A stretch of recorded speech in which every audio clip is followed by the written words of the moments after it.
Então, vamos dar início à nossa reunião magna, né? Nosso 38º ano, de número 1565.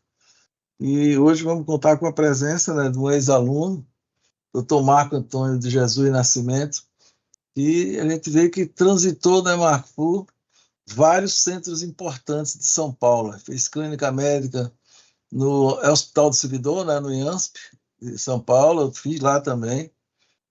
Fez cardiologia no Sírio Libanês e a cardiografia pelo INCOR. Então, você rodou lá os principais centros, é um dos principais centros aí de cardiologia de São Paulo, e vai falar, né, Marco é cardiografista lá do Hospital São Lucas, né, trabalha com a gente, e vai falar, né, Marco, doença arterial coronariana, sobre o aspecto aí de com atualização na diretriz europeia, que foi a última que saiu.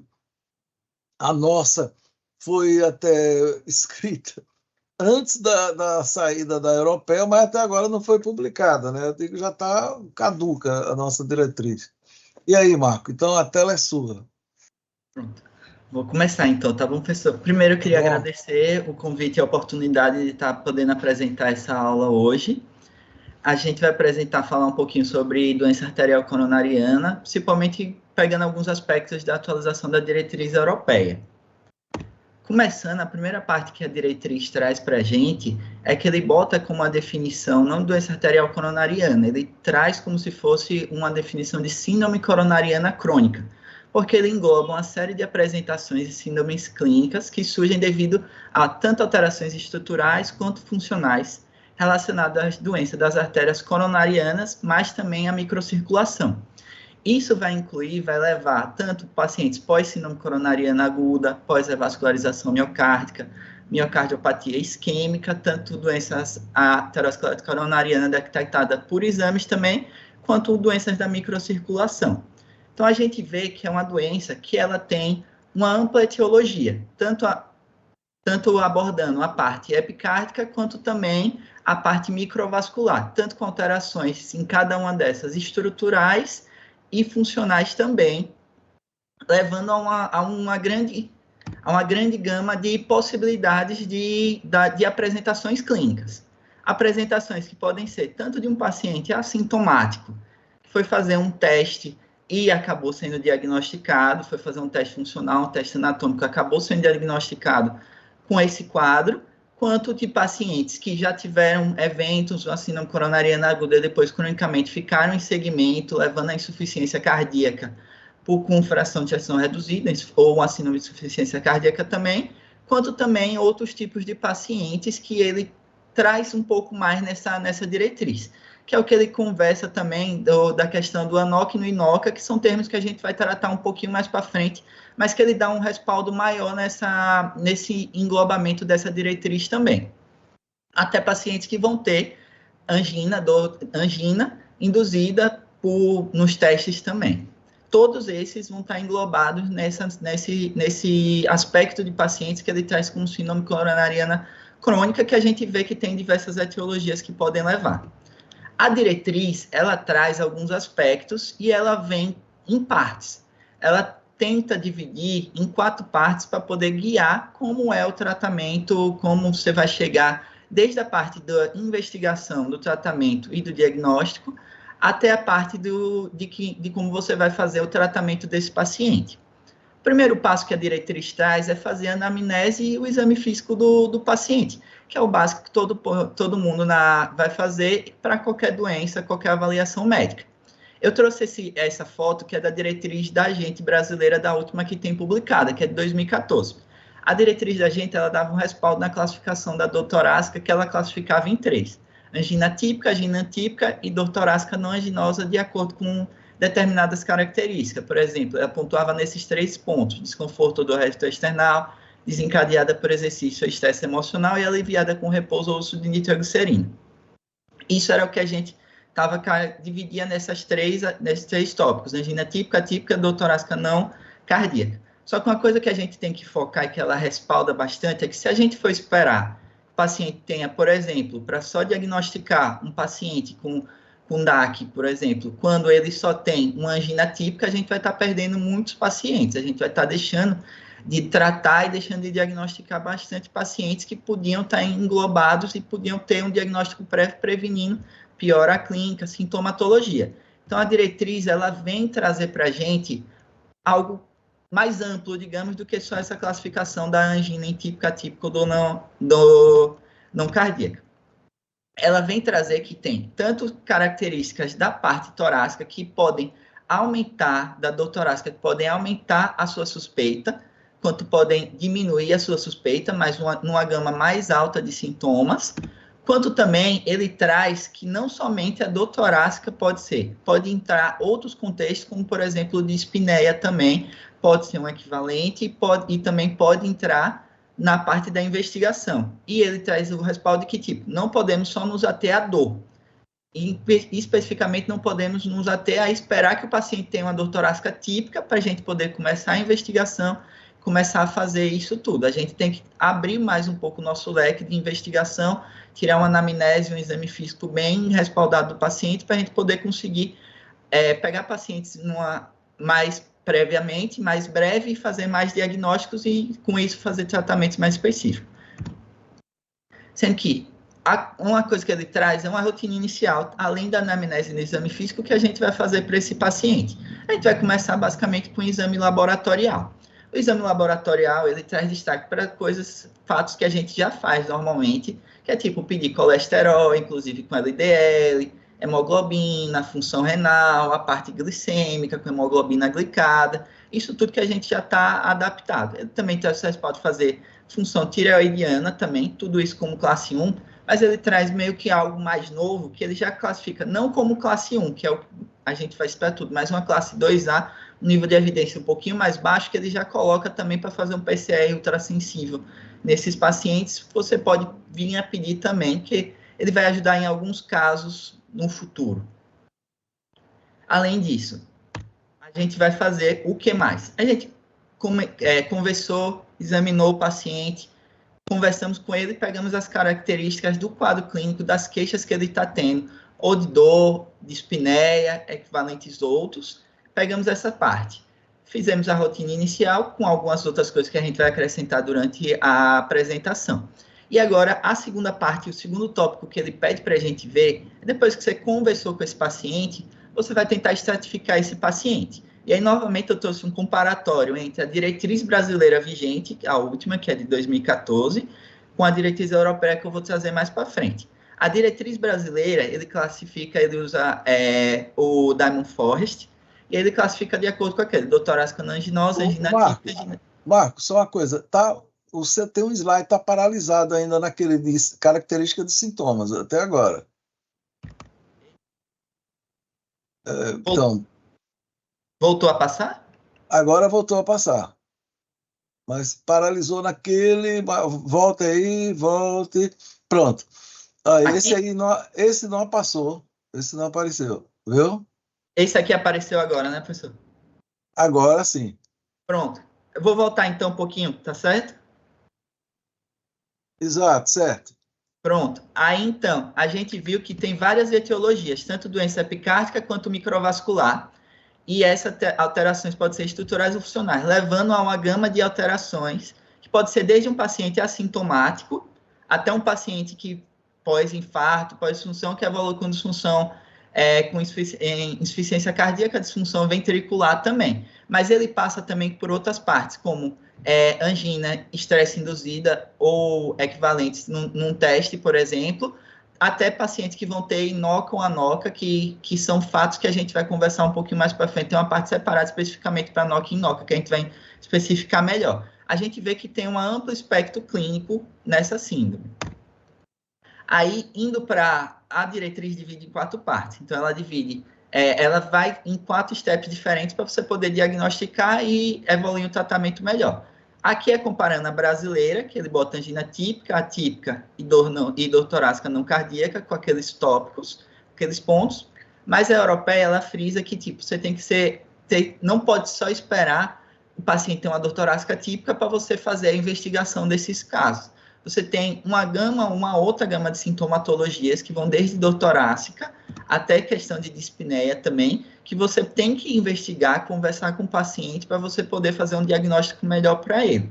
E aí você tem que não só esperar o começo, você tem que ser mais sensível para conseguir pegar mais pacientes numa fase inicial e tratá-los já no começo. Sendo que a rotina agora está aparecendo a fotozinha da diretriz, né? Exato, está funcionando. Pronto. A rotina inicial do laboratório, ele bota assim, que uma rotina inicial que a gente pode fazer é basicamente o que a gente já vai fazendo na maioria dos pacientes, que é tipo pedir colesterol com LDL, hemograma, né? Função renal, a parte glicêmica também, hemoglobina glicada, função tireoidiana, mas ele já bota aqui como uma classe de recomendação um pouco mais fraca do que esses outros que eu falei, mas já bota também que você pode considerar um PCR ultrassensível também, que ele vai ajudar no risco residual mais para frente durante o tratamento desses pacientes. Você conversou com o paciente, você avaliou a queixa dele, você fez uma avaliação inicial, a diretriz recomenda você fazer uma estratificação de risco. Eu trouxe um comparatório da diretriz brasileira vigente, que é de 2014, que utiliza a recomenda Diamond Forest, e eu vou falar da diretriz europeia logo em seguida. A brasileira utiliza o Diamond Forest, que separa de acordo com a idade e os 3 tópicos de dor, angina típica, atípica e dor torácica não anginosa. Sendo que a gente nota que, por exemplo, se a gente pegar um homem de 66 anos com a dor torácica típica, ele coloca como se tivesse praticamente entre 93% e 97% de chance de ter DAC. Só que com os estudos epidemiológicos mais recentes, a gente nota que essa frequência não é mais tão alta. E aí, o que é que a diretriz recomenda de modificações? Ela recomenda um esquema de pontuação, que a gente vai pontuar desde a queixa da dor até, se for também caso de dispneia. E não só isso, a gente vai somar isso à idade do paciente e aos fatores de risco que você vai pegar na anamnese desse paciente. Por exemplo, se você tem um paciente, ela tem no tópico, na parte mais de cima, que é a característica da dor, ela bota, se você vai pontuar cada um ponto desses. Aí você pega os fatores de risco que você tem que perguntar obrigatoriamente, que a gente já pergunta na parte da cardiologia normalmente. Histórico familiar, cigarro, histórico de tabagismo, dislipidemia, pressão e diabetes, basicamente esses 5.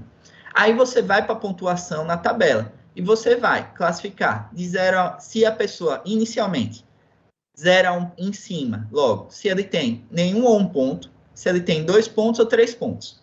Depois que você classificou isso, você vai pegar o fator de risco de cada paciente. Aí você vai ver se ele tem 0 ou 1, 2 ou 3, 4 ou 5. E depois disso, você vai pegar o sexo e a idade. Nisso, a gente vê que o mesmo paciente de 66 anos, se ele tiver uma angina que ele pontuar os 3 pontos, assim, tiver vários fatores de risco, em vez de 93, ele vai cair para 39%.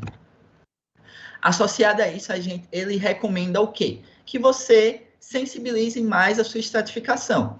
Com o quê? Com outros métodos que você pode utilizar. Por exemplo, um eletro, um eco para ver se a pessoa tem disfunção, se tem segmentar, se ele tem algum tipo de arritmia ventricular. E uma coisa que ele fala muito é o quê? Se a pessoa tem doença arterial periférica. Porque a aterosclerose é uma doença sistêmica. Então, se a pessoa tem uma doença arterial periférica em algum outro membro, por exemplo, um pulso reduzido, membro inferior, a chance dele ganhar, de apresentar DAC em outros sítios, também é grande, isso tudo aumenta. E ele orienta também a possibilidade, uma método de classificação também pela tomografia, né? Que aí ele bota pelo score de cálcio para poder a pessoa pontuar o score de cálcio dele, e aí isso também pode aumentar a sua sensibilidade e a sua classificação da pessoa, da chance dela apresentar a doença arterial.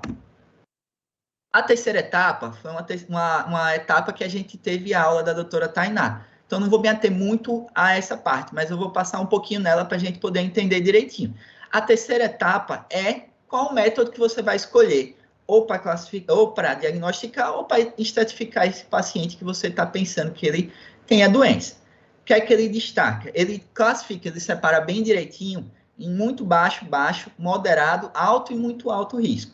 Sendo que ele enfatiza bastante que, tipo, pacientes com menos de 50% de probabilidade, um método que poderia cair muito bem é ser angiotomo, porque angiotomo teria um valor negativo muito grande, de tipo, se ela viesse normal, de excluir uma doença arterial obstrutiva mais considerável para ele. Então, isso já tornaria mais, seria um método que poderia ser utilizado nesses mais abaixo de 50%, e a partir de 50%, você já acaba tendo uma alta suspeição de que o paciente realmente tem a doença, você quer meio que ver o risco dele, estratificação. Aí você vai acabar indo para métodos mais funcionais, o ecoestresse, a ressonância propriamente dito. Ele não bota tanto uma coisa que a gente usa muito aqui no Brasil, que é o teste ergométrico. O teste ergométrico, ele classifica mais como se fosse algo que fosse lhe ajudar, mas não propriamente um método. Só que a gente tem que ver que a gente está no Brasil, o teste ergométrico ainda é um método muito prevalente que a gente tem. O Brasil é um país de dimensões continentais, então nem todo lugar a gente vai ter acesso a métodos tão específicos, como, por exemplo, a angiotomo. Então, ainda tem no Brasil, especificamente, o seu valor também. Mas é algo que a diretriz não coloca tanto, porque é de fora do país também. Lembrando que você, não obrigatoriamente, você só precisa ficar em um. Você pode alternar o método. Por exemplo, eu fiz um teste funcional, veio com alteração, queria conhecer essa anatomia, mas não queria ir direto para o cateterismo inicialmente.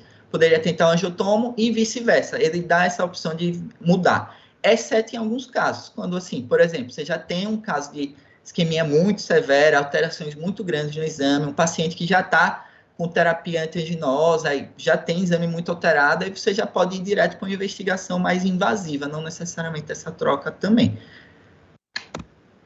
E aí, essa é a terceira etapa. Então, a gente passou por avaliar o paciente, conversar, ver, fazer exames iniciais, fazer a estratificação dele com aqueles métodos que vão aumentar a nossa possibilidade, como, por exemplo, o eletro, o eco, ver se ele tem segmentar, pela diretriz até mesmo o teste ergométrico.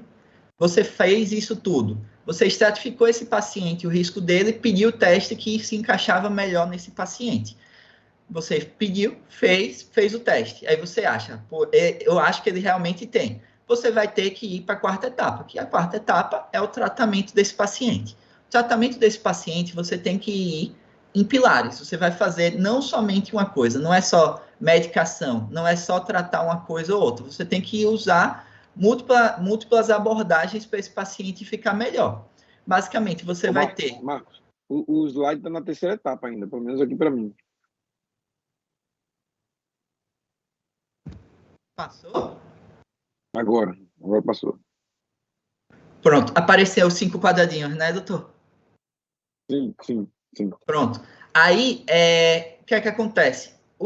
Você fez essa avaliação dessas 3 etapas do paciente, passou nele, estratificou, fez tudo direitinho, fez o exame. Você vai para a quarta etapa, que é basicamente o tratamento. Então, no tratamento, você tem vários pilares que você vai ter que abordar desse paciente para tentar uma avaliação sistêmica para melhorar ele de uma forma global. Não vai ser só medicação, também não vai ser só orientação. Você tem que usar todo o conjunto. Então, a gente vai tratar de alguns tópicos que você vai avaliando de paciente a paciente individualmente.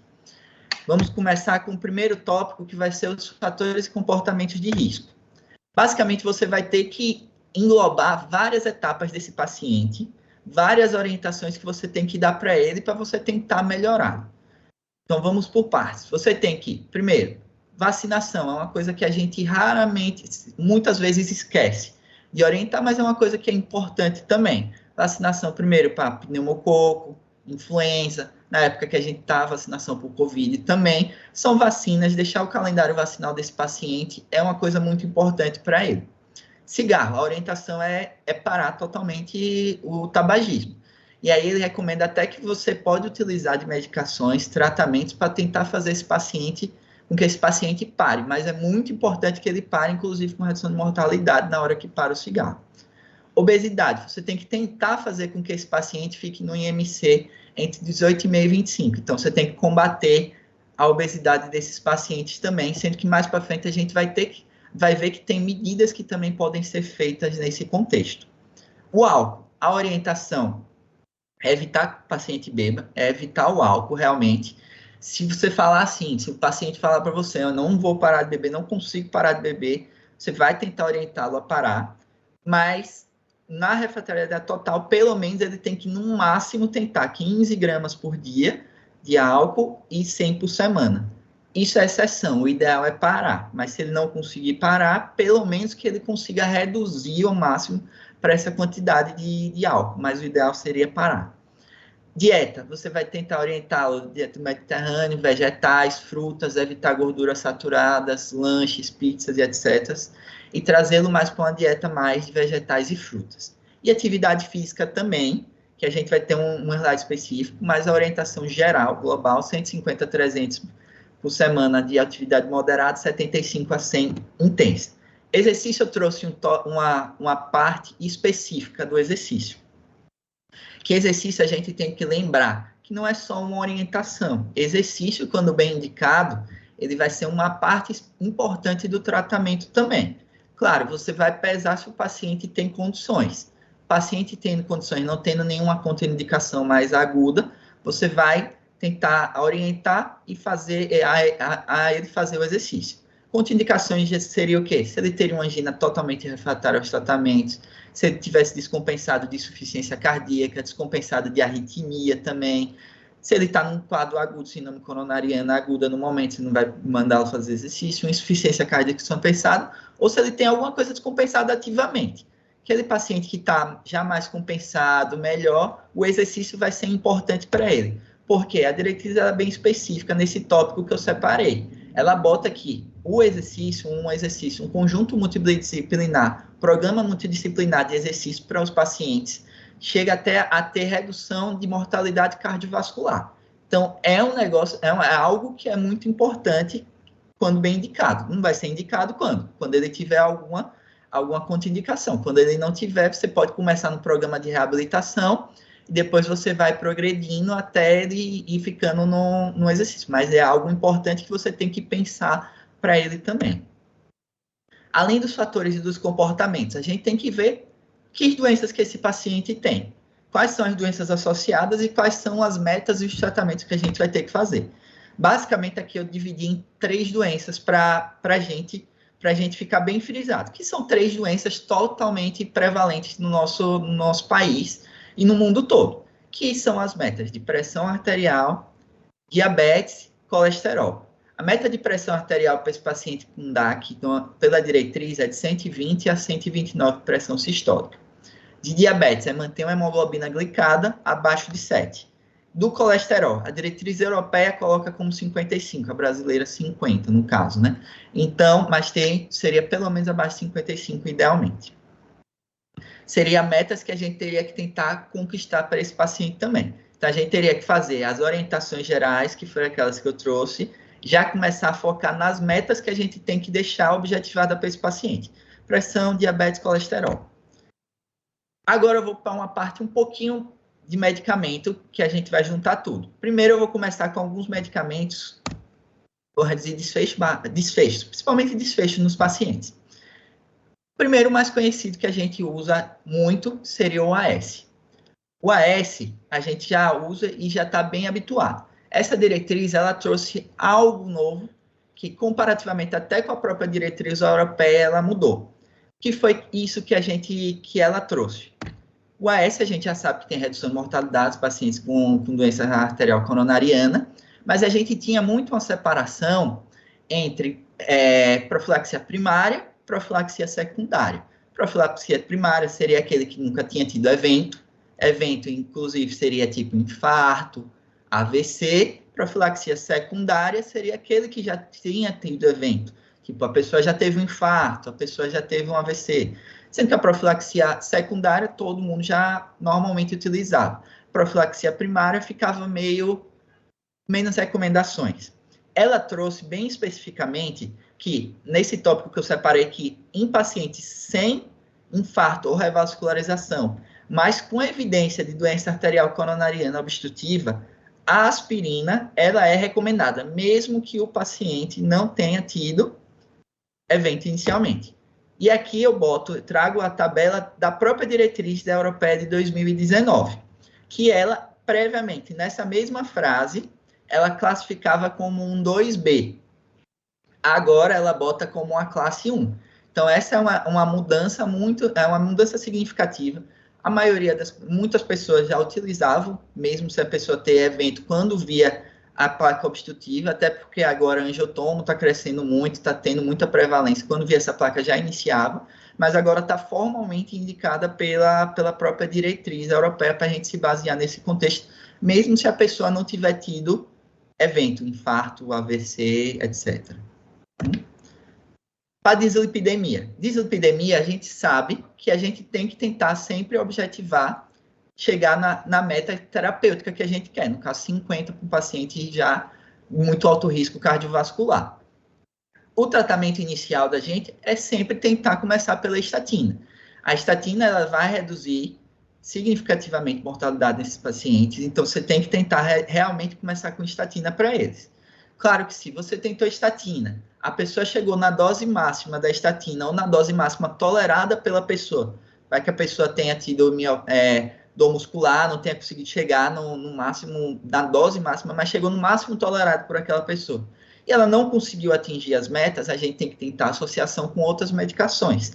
Mas é importante que a gente vá tentando atingir a meta terapêutica, que foi aquela que eu trouxe no slide anterior. Então, a gente poderia associar a estatina, da estatina associar a ezetimibe, ou associar até outras medicações pouco mais específicas, que seriam os inibidores da PCSK9, que infelizmente ainda estão muito fora da maioria da realidade da população aqui do país, porque são medicações muito caras, como do ácido bempedoico, que até onde saiba não tem nem no país ainda, não tinha chegado, mas como a europeia eu trouxe também aqui a informação que ela faz essas recomendações.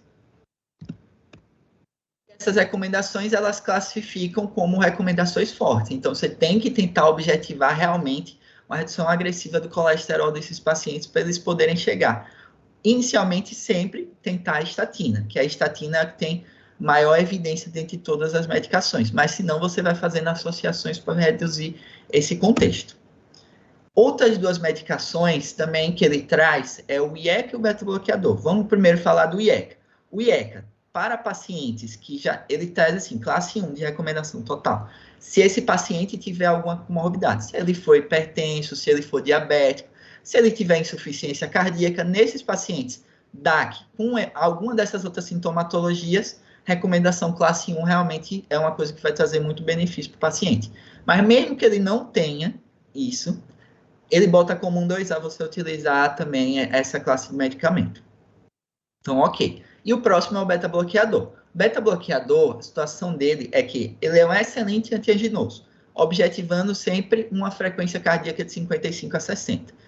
Quando você tem um contexto de insuficiência cardíaca com fração de ejeção reduzida, ou seja, uma fração de ejeção menor do que 40%, evidências são excelentes, você tem muita evidência, muito estudo, mostrando que ele realmente tem redução de mortalidade. Entretanto, ainda há estudos que estão em busca de melhores evidências para a utilização desse paciente, para redução, não entrando em contexto antigenoso, mas de utilização em não contexto antigenoso, ele tem que realmente ser continuado sempre, quando ele tem uma fração de ejeção maior do que 40%. Nesse ainda tem um leque de evidência menor. Quando a fração é reduzida em contexto de insuficiência cardíaca, totalmente já bem estabelecido. Os dois próximos slides, a gente vai trazer duas medicações que eles estão aumentando muito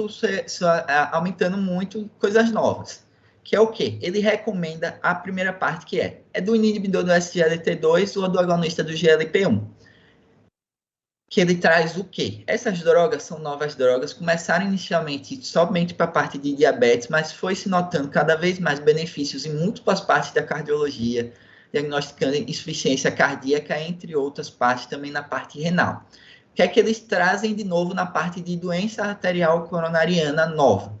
Eles trazem o seguinte: se o paciente tiver diabetes, ou seja, um paciente que tem DAC e é diabético, independente do nível de glicêmico dele ou do alvo que você vai fazer, tem indicação de você utilizar o SGLT2 ou o inibidor do GLP-1, o agonista do GLP-1. Independente do alvo terapêutico que você está. Você tem indicação porque ele vai reduzir eventos também para esses pacientes, vai melhorar também para esses pacientes.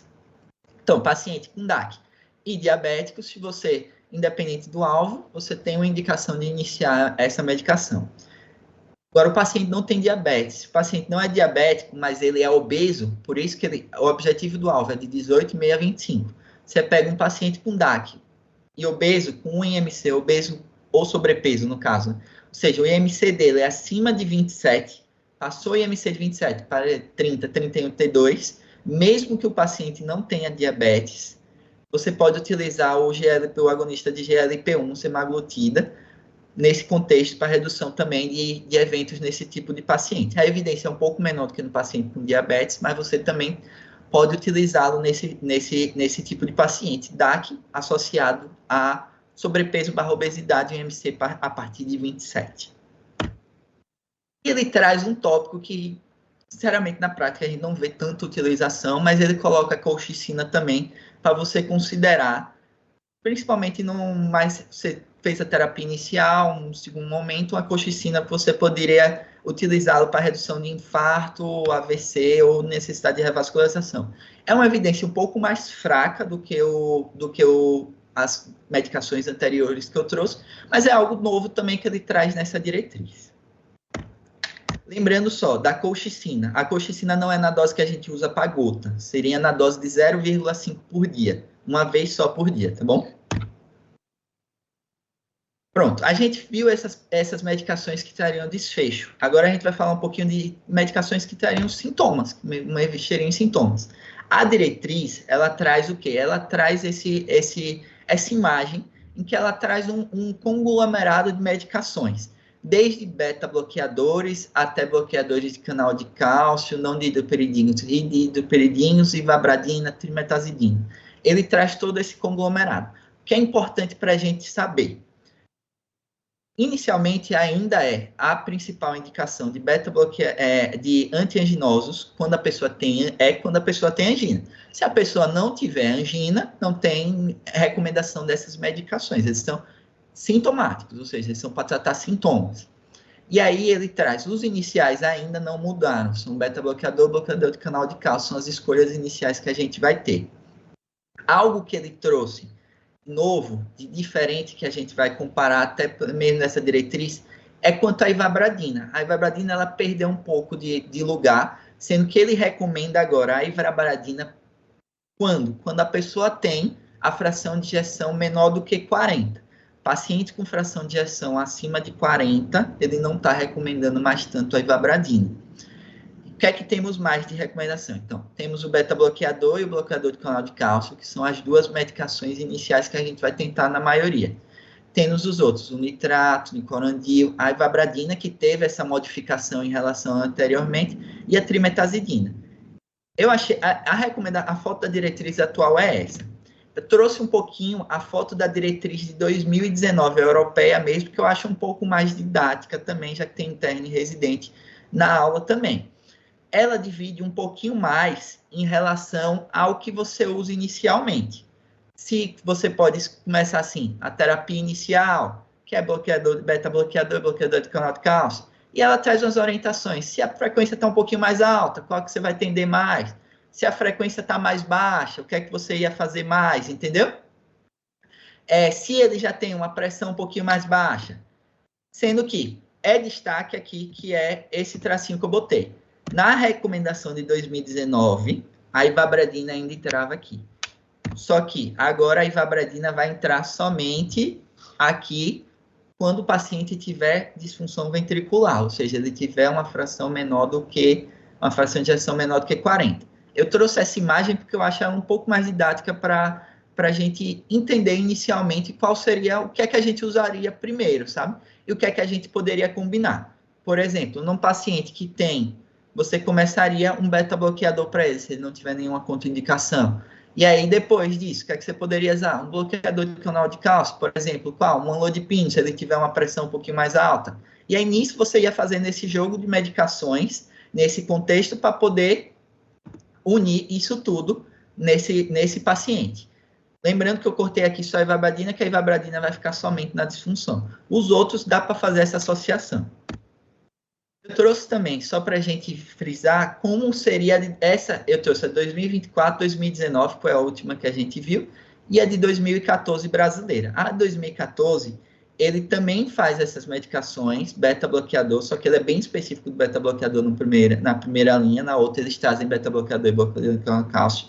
As outras medicações entram também, como trimetazidina, mas ele traz até a allopurinol também como uma quarta medicação na 2014. A diretriz atual europeia não trouxe muitas evidências do allopurinol, não. Ela trouxe aquelas outras medicações que a gente trouxe aqui, que é o beta-bloqueador e o bloqueador do canal de cálcio como primeiras opções. E depois a gente pode usar nitratos de curta, se for para tirar rapidamente a angina, nitratos de longa também como terapia, timetazidina, nicorandil e a ivabaradina, que teve uma queda realmente de indicações para ela. E agora, eu trouxe uma última parte que foi algo também novo da diretriz, que ela faz o quê? Ela fala um pouco sobre a NOCA e INOCA. O que seria a NOCA e INOCA? A NOCA é a angina quando a pessoa tem angina, mas tem as artérias não obstruídas. INOCA é quando a pessoa tem isquemia com as artérias não obstruídas. Então, são dois termos que não obstrutivas, né? ANOCA e INOCA. Angina com não obstrutivas, INOCA quando tem isquemia não obstrutiva. É tipo o MINOCA que a gente tem também na coronária aguda também, né? Então, ele traz o termo ANOCA e INOCA também. E ele bota o quê? Ele bota dessa doença que ela tem alguns subtipos diferentes. Primeiro, ele fala da definição do termo e ele traz que, tipo, ainda é algo que está em investigação, porque, infelizmente, ainda o diagnóstico depende muito de testes invasivos. Testes invasivos que não são tão facilmente realizados, né?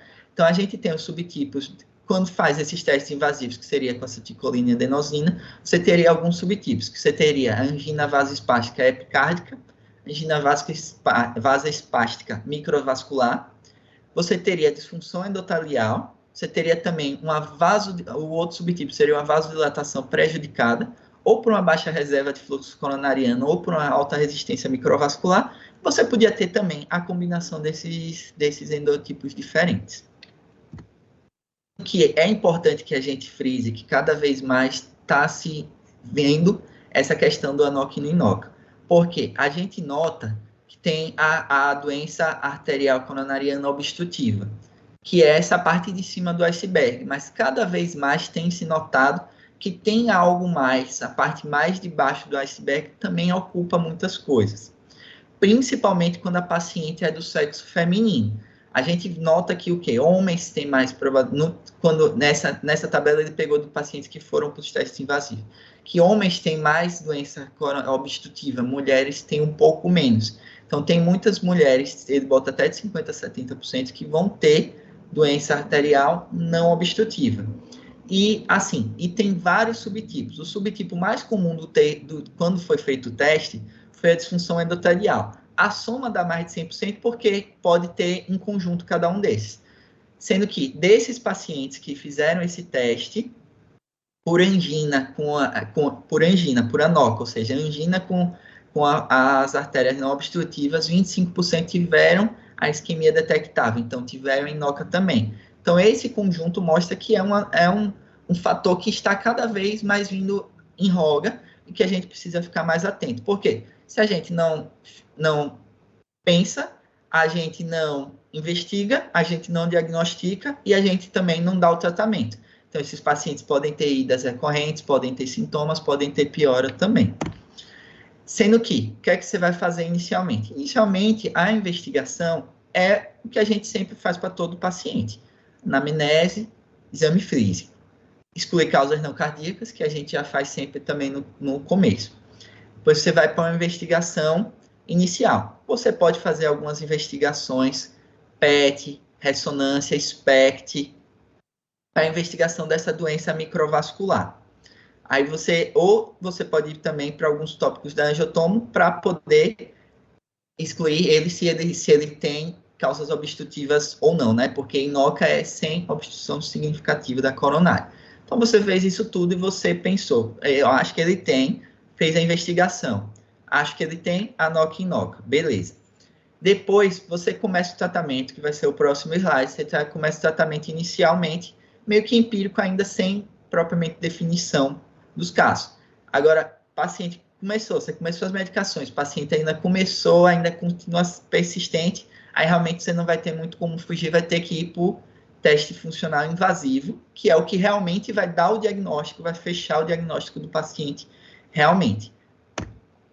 Fechando, investigando, tratando, você vai para a parte do tratamento. E aí você vai tratar, que são as medidas gerais, iniciais, que a gente já conversou também, controle de peso, exercício, parar tabagismo, controle de pressão, diabetes, glicemia, isso tudo você vai tratar, o tratamento original que a gente já fez, mas você também vai começar medicações que vai depender muito da sua suspeita inicial. Se você suspeita, se você fez o teste invasivo, por exemplo, você foi para o cateterismo com os testes, você diagnosticou, você já começa o tratamento, beta-bloqueador, ou dependendo da angina microvascular, um bloqueador de canal de cálcio, também uma vasoconstricção anormal, e nisso você vai fazendo essa junção de sintomas, investigando, para poder tratar esse paciente melhor, até considerando estatinas e ECA também.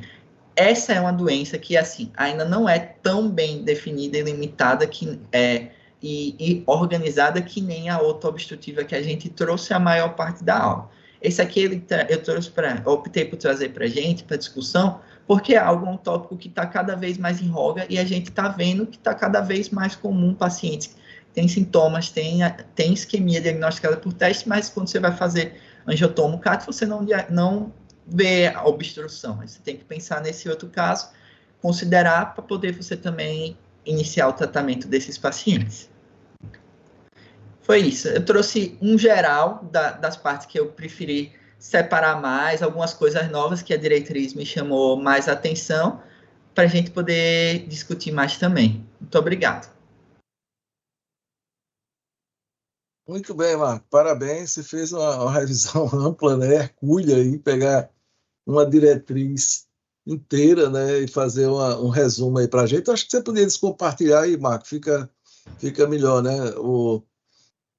Eu acho, desde que tive acesso a essa diretriz, ainda no ano passado, né, interessante que eu fui falar no Congresso Brasileiro sobre a nossa diretriz, e eu falei muito sobre essa diretriz, porque eu achei que os aspectos interessantes dela, e eu acho que um dos mais interessantes foi considerar aquilo que você chamou bem a atenção, de que, por exemplo, no contexto, a gente sempre tem que pensar na DAC crônica como uma pessoa que pode ter, do ponto de vista de fisiopatologia, obstrução ou disfunção da macro e microcirculação.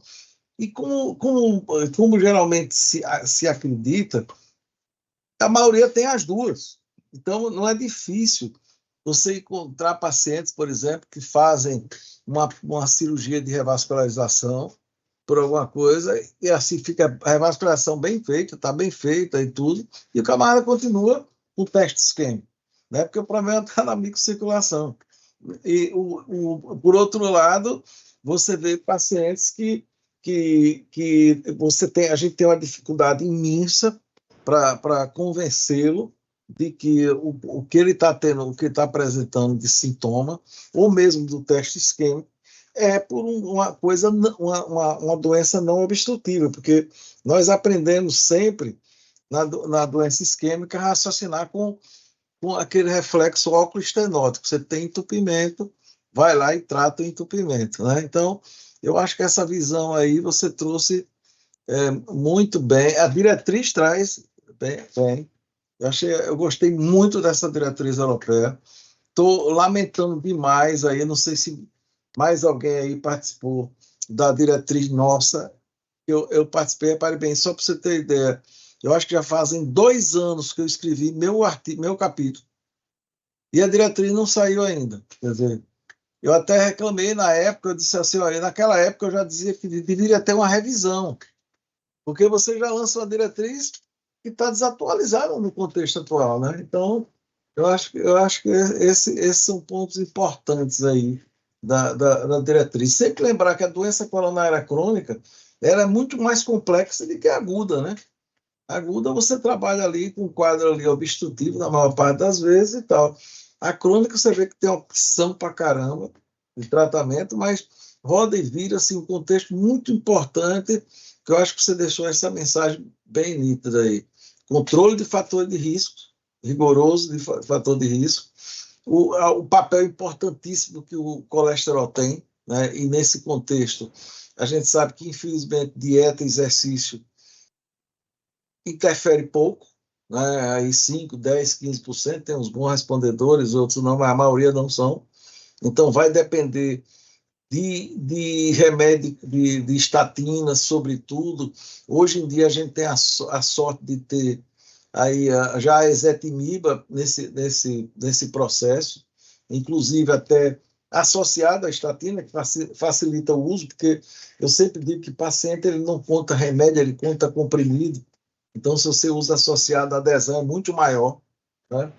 Então, eu acho que esse contexto e a revascularização, sobretudo para reduzir sintomas, e tem situações que a gente não tem como discutir muito, lesão de tronco e algumas outras lesões aí, e a revascularização tem seu papel. Então, queria abrir aí para discussão, mas parabéns, viu, Marcos? Você conseguiu fazer aí uma revisão muito boa sobre esse tema aí, que não é fácil. Obrigado, professor. E aí, alguém quer comentar? Luiz Flávio aí. Oi, Marcos. Oi, doutor, tudo bem? Parabéns aí pela aula. Eu acho que é uma aula, assim, para quem está na formação, principalmente, que não quer ler um guideline, que é mais de 50 páginas, eu acho que é um resumo perfeito aí. Eu acho que foi excelente aí, muito bem, parabéns mesmo pelo poder de síntese aí. E algumas provocações, eu tenho uma colocação e depois eu tenho uma provocação. Uma colocação em relação a assim, que eu acho que, eu não sei, tem muito tempo que eu li esse guideline, eu não lembro se ele fala disso, mas eu queria ver se tem alguma coisa nesse ponto, que eu acho que é uma coisa que uma diretriz hoje não pode faltar, que é a questão da carga de placa. É a questão de você tomar decisão baseada em carga de placa, em questão de vulnerabilidade de placa. Eu acho que é uma coisa que, como diretriz, eu acho que tem que ser pelo menos citada, porque é uma coisa que não é estabelecida assim, em termos de conduta, mas eu acho que é uma perspectiva futura muito interessante. A questão de você detectar uma placa com sinais de vulnerabilidade, você tentar ser mais agressivo do ponto de vista terapêutico ou até intervenção. Eu acho que isso, não sei se a diretriz fala, mas eu acho que é um tópico interessante. E outra é uma provocação em relação à aspirina, que pelo que você falou, subiu a indicação, né? Eu acho que era 2A, foi para 1, é isso mesmo? Era 2B. Era, 2B foi para 2A. foi para 1. Foi para 1. Então, assim, foi uma subida, assim, estratosférica de indicação.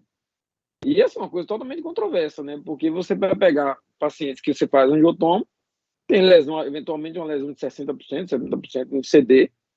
Muitas vezes já entra no que eu falei anteriormente também, uma placa estável, uma placa calcificada, sem sinais de vulnerabilidade, e vai colocar uma aspirina, sendo que os trabalhos com prevenção, que seriam prevenção primária, né, apesar de ter placa, mas não teve evento, os trabalhos com prevenção primária não mostraram redução de evento, e tem um trabalho, inclusive, com angiotomo, que é o CONFIR, né, que já teve um segmento de 5 anos, inclusive, e ele mostra que os pacientes com placa, mesmo com placa, você deu estatina, teve uma mudança, né, de desfecho. Agora, aqueles pacientes com placa na angiotomo, esse, no caso, foi com placa não obstrutiva, né, mas, assim, com placa na angiotomo, que você deu aspirina, não teve mudança de desfecho. Então, eu queria saber a opinião da turma aí, eu queria perguntar em relação a essa questão do aspecto e da carga de placa, né, uma coisa específica, e deixar para a mesa aí essa questão da aspirina, o que eles acham da indicação 2A. 2A que significa que a maioria recomenda, né? Então, a maioria que vai seguir... Mas, Luiz, ele saiu de 2A para 1, viu? É 2A ou 2B. 2B. 2B para 1. Para 1 quer dizer que é indiscutível, né? Que todo mundo tem que usar. Assim, tá 1B. 1B. Então. É mas 1B. é 1, todo mundo mas tem que usar. Mas Ou seja, 1 é usar em todo mundo, eu concordo, isso aí. Se você tem um angiotomo com lesão de 50%, usar aspirina, não sei, sua opinião em relação a isso, Marco, e a mesa, se quiser comentar em relação a isso também. Eu acho que subiu bastante. Assim, eu acho que eles consideraram uma subida muito grande. Era realmente 2B, que antes a gente tinha essa discussão muito de profilaxia primária e secundária, quando a pessoa tinha evento, sabe? Agora eles realmente recomendaram como classe 1, ou seja, se aumenta, realmente vai para todos. É algo que eu achei bem discutível, eles colocarem como 1, sabe? Acho que podia ser um pouco, talvez menos, mas realmente foi algo que eles colocaram. Inclusive, se você raciocinar para a diretriz, porque aí Luiz está falando de placa não obstrutiva, né, Luiz? Porque placa obstrutiva, para ir 60%, etc., aí termina até em carota, a diretriz europeia ela recomenda para reduzir infarto, né? Mas a placa não obstrutiva é complexa, e pelo que ficou nessa diretriz, eu até levei esse debate aí para discussão com o pessoal da diretriz nova, e rodou para lá, rodou para cá, e ficou mais ou menos assim, olha, o que acontece é que todo mundo faz, de um jeito ou do outro, tem algum tipo de placa, termina dando aspirina, ainda mais, assim, eu acho que fica mais um processo filosófico do que do ponto de vista realmente, eu acho, científico. Eu sou totalmente favorável, porque você tem que fazer um raciocínio, por exemplo, fisiopatológico. Para uma placa, para a aspirina entrar, tem que a placa romper. Se a placa não romper, a aspirina está fazendo bolhufas. Então, o que é que impede que a placa rompa? É a estabilização da placa. Então, realmente, eu acho que o grande remédio é a estatina. Eu até digo isso, a estatina, para deixar a LDL aonde? Lá embaixo, lá embaixo. Olha, hoje eu atendi um paciente que é fumante, ele tem colesterol, assim, a LDL dele está 72, e ele tem placas de carota. Eu digo, olha, aqui você vai ter que baixar mais, meu amigo, porque você já é fumante. Quer dizer, já tem um fator de risco aí monumental. E o LDL seu ali está no limite aceitável para tal, tem que baixar mais. A aspirina vai fazer pouco efeito. Pois é, ainda mais com placa. Eu concordo. Assim, não tem nada, e sem falar o risco, meu amigo. A aspirina sangra demais, e lá vai, né? Tem problema. Olha, Dalva, doutora Dalva aí quer falar. E aí, Dalva? Boa noite, gente. Excelente, viu, Marco? Realmente, muitas das minhas dúvidas hoje eu elucidei. Veja, Souza já colocou algumas coisas que eu teria dúvida. Primeiro, placa obstrutiva é acima de 50%, é isso? Isso. Acima de 50%, ok. Aí o paciente vai para o endócrino, ele fez uma carótida, tem 40% e vem com aspirina. É, isso mesmo. Entendeu? E aí, ou tem obstrução hipoplítea ou alguma obstrução periférica, entendeu? Então, realmente, aí o paciente diz, e agora, doutora, vocês para eu não usar aspirina? O angiologista diz para usar aspirina. E realmente é um problema, né? Dalva, e colocar é muito mais fácil do que tirar, né? Porque tirar é terrível. Não, aí realmente eu fico, meu Deus, o que é que eu vou fazer com esse paciente? Porque realmente isso é o dia a dia. Qualquer placa, aliás, abaixo de 40%, porque 50% a gente já sabe, é DAC obstrutiva. Tudo bem, você tem algum respaldo para você indicar. Mas se você tem uma placa pequena, periférica, etc., e o colega passou, é muito difícil você lidar com isso, né? O que você acha disso, Marco? É bem difícil mesmo para colocar. É que nem o doutor falou, acho que colocar é bem mais fácil do que tirar. Depois que botou para tirar é muito complicado mesmo. Dalva, eu tenho falado, viu? Tenho sugerido que eu não passo, mas eu sei que é difícil. Eu faço decisão compartilhada aí com o paciente, entendeu? Peso o risco de porque ficou-se muito. A ideia da aspirina com proteção cardiovascular ficou muito grande. Tem gente que, você sabe, o cara teve não sei o que, eu já tomei uma aspirina, já usei uma aspirina, o cara sentiu dor, eu tomei aspirina. Então, e mais um colega passa, é complexo, né? Mas eu procuro explicar para o meu paciente. Toda hora eu estou falando, entendeu? Mostrando, faço desenho, lá vai, porque eu concordo com o que o Luiz falou. Evidência de estatina em números, evidência de aspirina nesse tipo aí. Aliás, tem que não funciona, né? Não é que não tenha. Tem não, que não é engraçado, né, Souza? Porque assim, a grande maioria das placas que rompem são as placas não obstrutivas. Isso. Não porque elas rompem mais do que as obstrutivas, é porque elas são mais frequentes. Então, se você claro. Se você der aspirina para prevenir infartos, você vai prevenir na minoria. A maioria que você vai realmente infartar, você não vai. Tome aspirina aí, né? Exatamente. Classe 1 aí, eu acho que realmente foi muito apelação. Eu adoro a diretriz europeia, para mim é a melhor de todas. Eu concordo com você.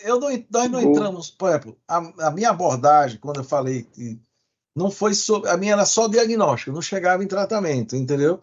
Mas quando eu vi esse upgrade aí, foi uma discussão lá, grande. E ficou naquele 0-0, ninguém um para o lado, outros a favor, entendeu? Ficou meio complexo aí. Porque pela diretriz tem placa, toma aspirina também. Pois é. Professor, Complicado. Diga. ele bota, deixa eu ler só aqui. Ele bota assim, nos pacientes com revascularização e evidência de DAC obstrutiva. Então, é provavelmente a partir de 50 que ele considera mesmo, sabe? DAC obstrutiva. DAC obstrutiva. Então, acho que é a partir de 50. Entendi. Mas mesmo assim, 50%, não sei. Mesmo obstrutivo assim. Mesmo sem evento. Leve. Tipo, a pessoa não teve infarto. É porque quando teve evento, não se discute, né? É a mesma coisa que a gente está vivenciando de estatina em idoso.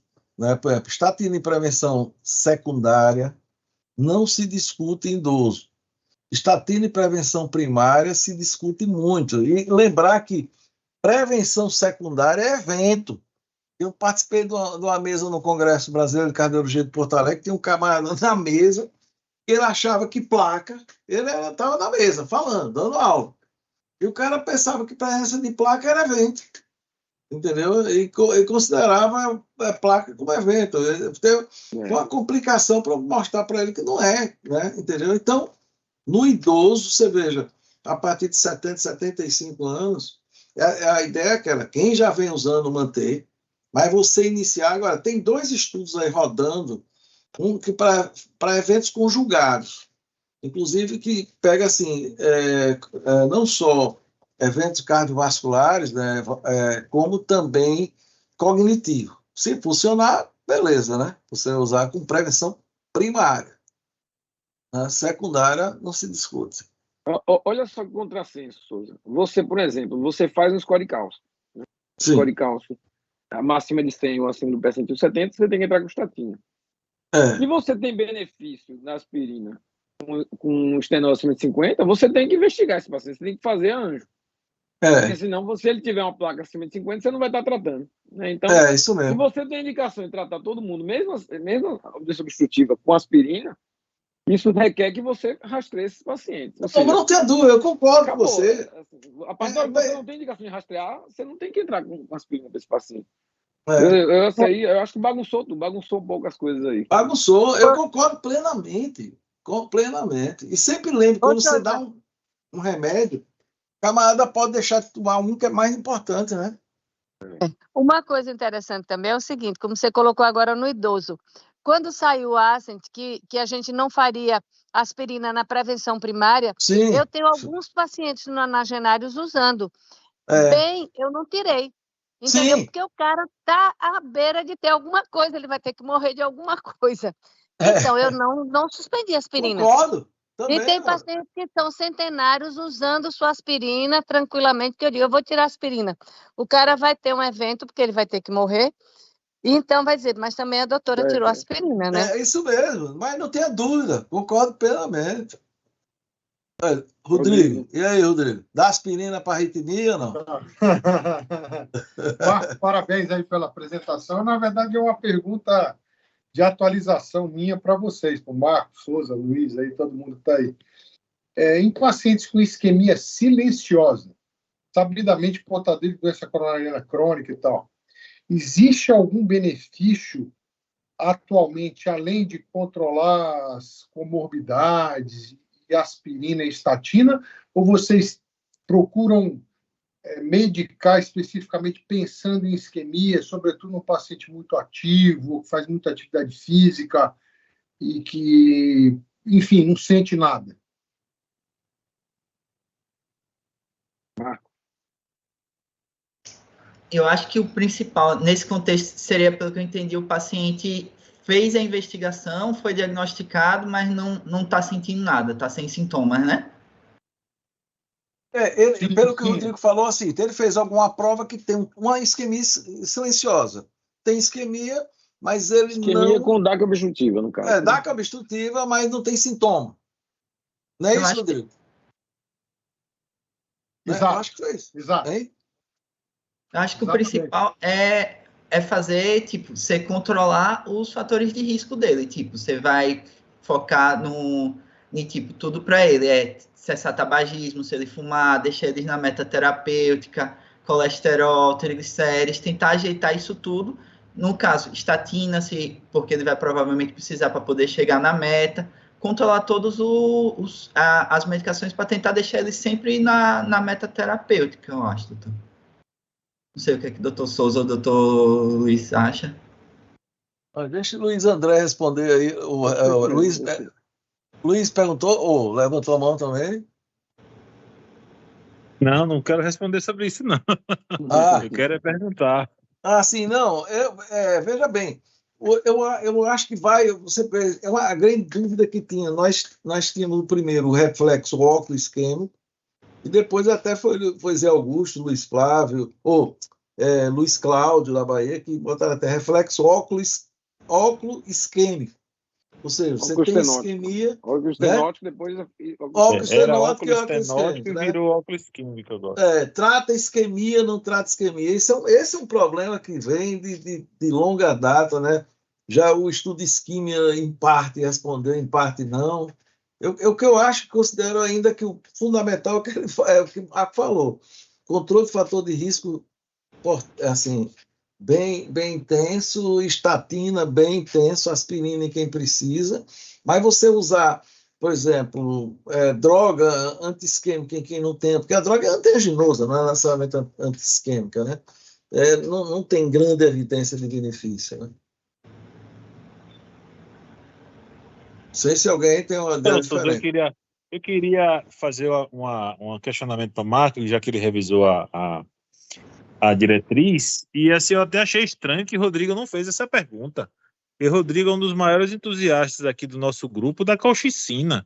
E eu achei que a colchicina ganhou assim um respaldo maior de indicação nessa diretriz europeia, assim, as evidências anti-inflamatórias do envolvimento de mecanismo inflamatório na DAC já são de décadas atrás e só agora que a gente conseguiu demonstrar assim, uma droga que tenha, vamos dizer assim, acessibilidade e algum resultado positivo. O que é que você achou, Marco?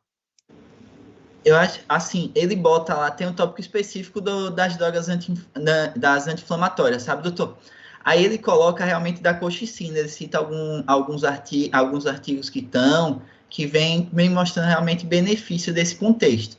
Ele bota ainda com a classe de evidência um pouco mais fraca do que as outras que eu trouxe. Por exemplo, se uma DAC obstrutiva, com evento do AS, isso tudo. Mas ele já bota que tem uma indicação para redução de desfecho, não propriamente mortalidade, mas ele bota como outros desfechos, infarto. Ele não especifica muito bem qual é a sequência na diretriz de tipo, você vai entrar com esse, e depois você vai entrar com a colchicina, sabe? Pelo que eu entendi, parece mais num contexto que você fez a terapia inicial, o paciente ainda tem um risco residual, ainda um pouco mais inflamado, PCR um pouco mais alto, você consegue tentar associar ainda para redução do contexto no contexto meio que residual depois que você já fez a terapia inicial total, sabe, doutor? Mas ele não especifica muito bem de tipo, ó, você vai entrar primeiro com esse, depois com esse, e depois você entra com esse terceiro, sabe? Mas ele trouxe que realmente a colchicina vem ganhando, as drogas anti-inflamatórias vem ganhando uma perspectiva maior ainda. Mas ainda não é um negócio tão usual ainda, não, doutor.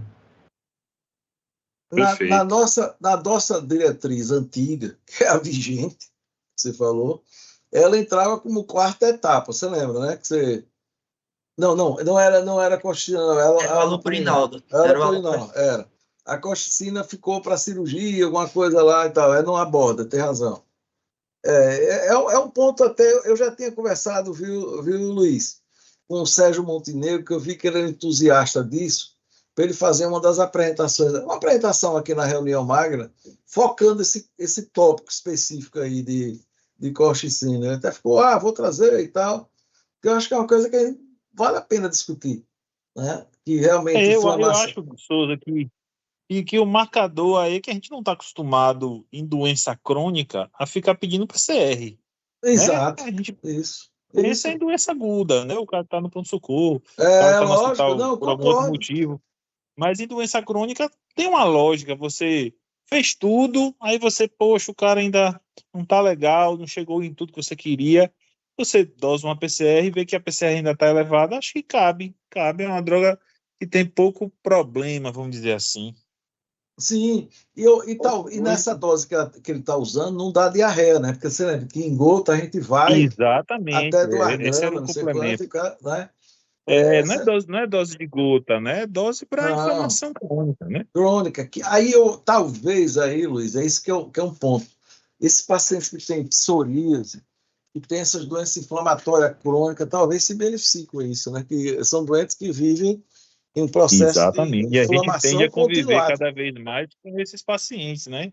São os Muitos. pacientes idosos, pacientes que Isso. resistem mais tempo. Antigamente a gente tinha paciente lúpico que morria rápido, né? Hoje não, eles duram, Não, né? Os exato. tratamentos estão aí e eles continuam muitos anos. Isso mesmo. Então, talvez seja uma perspectiva. Eu vou lembrar Sérgio para ver se ele fala para a gente aí, que dá uma discussão boa, né? Muito bem. Alguém. Outro Rodrigão. aspecto que, assim, que dentro no pool das controvérsias ou das terapias mais contestáveis aí, você chegou a ver em que situação o uso de 2 antiplaquetários, ou seja, aspirina e um outro, tem alguma real utilidade no doente crônico? Porque tinha uma época também que usar NOAC em baixa dose também tinha alguns efeitos em reduzir eventos e tal. Em qual o papel de um segundo antiplaquetário ou algum anticoagulante tipo NOAC em baixa dose? E, Luiz, obrigado pela pergunta aí, que eu não me lembrei. Tá certo, amigo.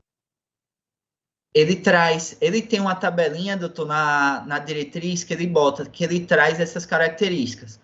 E aí o que é que ele bota? Ele bota que a terapia padrão é essa que a gente discutiu, mas que em alguns casos você tem que pensar um pouco fora do contexto, especificamente para pacientes. Ele bota que você tem que pesar sempre se a pessoa ela tem um risco isquêmico mais aumentado ou se ela tem um risco de sangramento mais aumentado.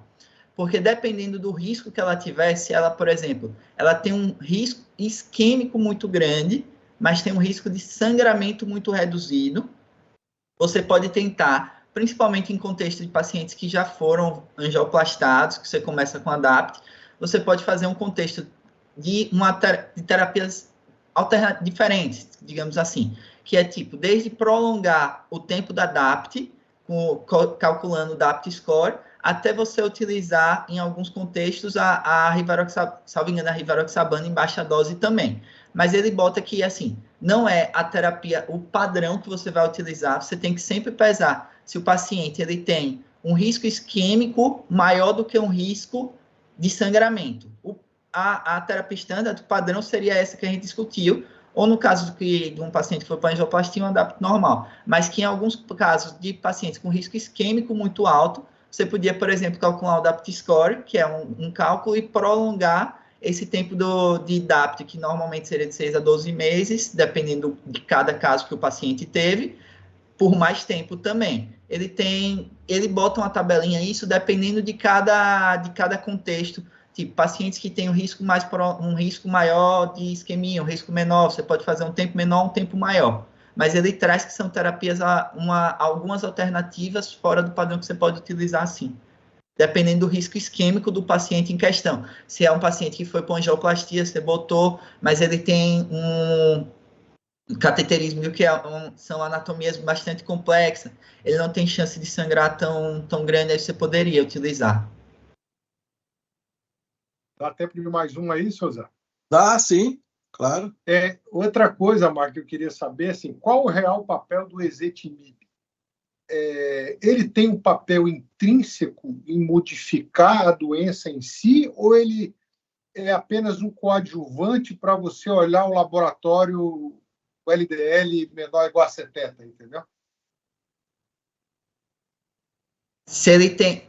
O principal que tem mais evidência mesmo, doutor, é com a estatina, que aí realmente a estatina tem mais recursos, mais trabalhos que mostram mesmo que além da ação de reduzir o LDL, ele tem ação pleiotrópica, tudo isso inflamatória, tudo isso também.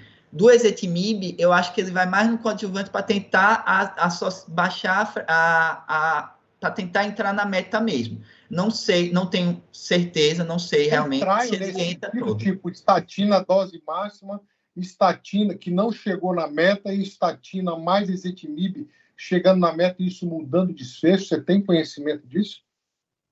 Não sei. Não, eu acho que não existe esse, Luiz, Rodrigo.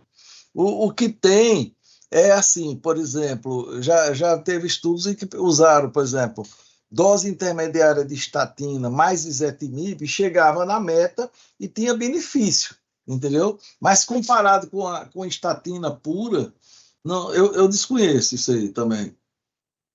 Ô, Souza, e o ezetimiba, ele entrava na diretriz quando você atingia a dose máxima e não conseguia atingir meta, não é?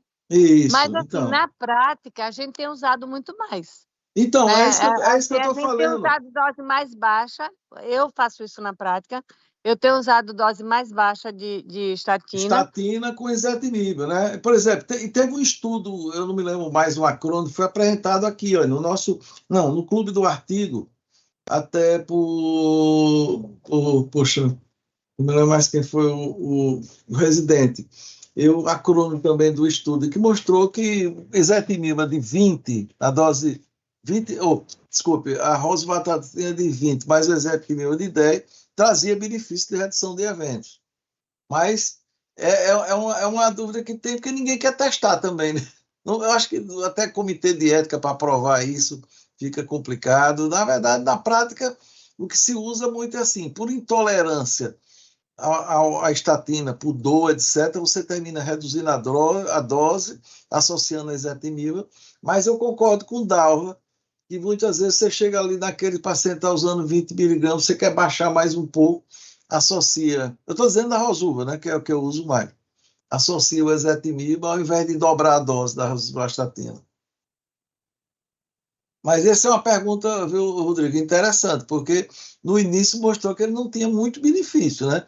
E a dúvida, porque sempre ficou assim, o que funciona? É estatina ou reduzir a LDL? Esse é o ponto aí, né?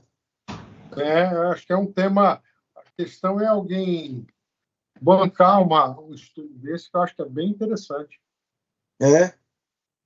Não, porque quando você vai para o PCSK9, você veja uma coisa, porque como a gente tem as metas pré-especificadas, eu gosto muito de meta, porque você lembra que tem a meta de reduzir percentual, é complicado porque você precisa saber qual é o LDL do cara inicial. Nem todo mundo tem. Segundo, é fácil, olha, seu Pedro, seu LDL aí, olha, se eu tenho que ficar abaixo de 50, está 70, está 80.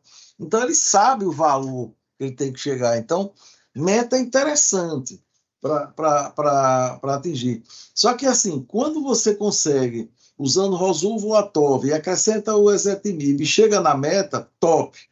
Quando vai para adiante, porque fica assim, pronto, inibidor do PCSK9, que é uma droga seguinte, né? Quando você não atinge a meta.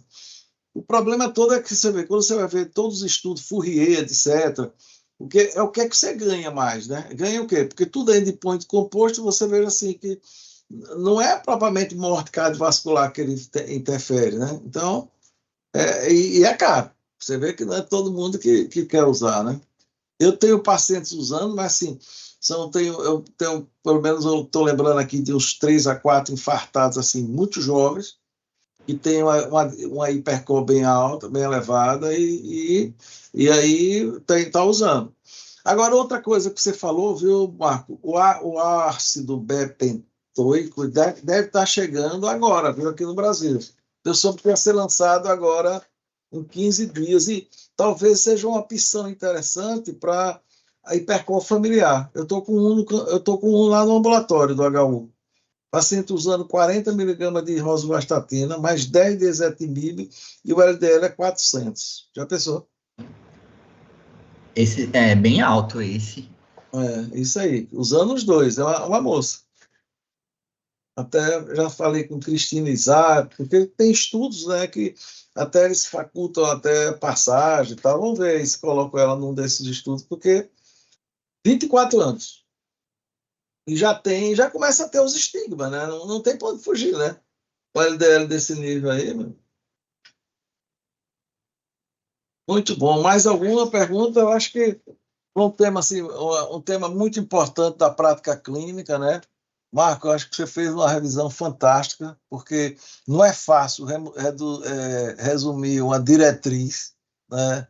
Sobretudo uma diretriz de DAC crônica, que é ampla, né? E você conseguiu fazer isso com maestria. Eu acho que todos nós lucramos bastante, ok? Então, Obrigado, professor. obrigado aí pela apresentação, parabéns mais uma vez. Assim, eu sei que você sempre está presente na nossa reunião, mas sempre que quiser falar, esteja à vontade aí, que você faz isso muito bem. E eu queria, Obrigado. mais uma vez, agradecer a presença de todos e dizer que no próxima semana estaremos com mais uma reunião magna aí do nosso serviço de cardiologia. Um abraço a todos, boa noite. Boa noite. Boa noite. Boa noite. Boa noite.